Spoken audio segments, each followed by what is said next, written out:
गन्ना और चीनी उद्योग को लेकर इस वक्त बड़ी खबर सामने आ रही है। चीनी का एमएसपी बढ़ाने पर सरकार विचार कर रही है। बताया जा रहा है कि इसको लेकर चीनी उद्योग लगातार मांग उठा रहा है। इस बीच केंद्र सरकार अब चीनी के न्यूनतम विक्रय मूल्य यानी मिनिमम सेलिंग प्राइस को बढ़ाने पर गंभीरता से विचार कर रही है। केंद्रीय खाद्य एवं उपभोक्ता मामलों के मंत्री प्रहलाद जोशी ने मंगलवार को बताया कि सरकार ने 2025-26 चीनी मार्केटिंग वर्ष के लिए 15 लाख टन चीनी के निर्यात की अनुमति दे दी है और अब आगे कीमतों की स्थिति का आकलन करके एमएसपी पर बढ़ोतरी का निर्णय लिया जाएगा।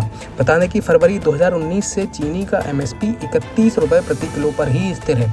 उद्योग की टॉप संस्था भारतीय चीनी एवं बायो एनर्जी निर्माता संघ यानी ISME का कहना है कि उत्पादन लागत बढ़ने के बाद यह कीमत अब पर्याप्त नहीं है। आइस्मा का तर्क है कि गन्ने का FRP 2025-26 में बढ़कर 355 रुपये प्रति क्विंटल हो गया है, जो पहले 275 रुपये था।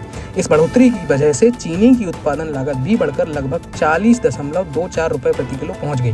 उद्योग का सुझाव है कि एमएसपी को कम से कम 40.2 रुपये प्रति किलो किया जाना चाहिए, जिससे मिलों को राहत मिले और किसानों को समय पर भुगतान सुनिश्चित हो सके।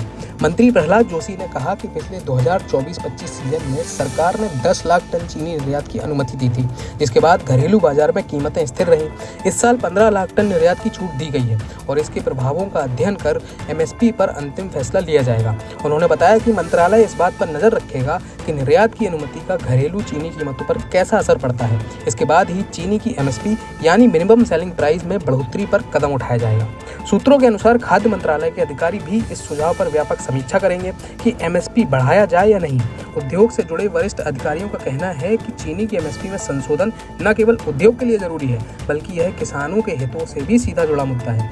तो इस वक्त ये चीनी की एमएसपी को लेकर बड़ी खबर सामने आई है।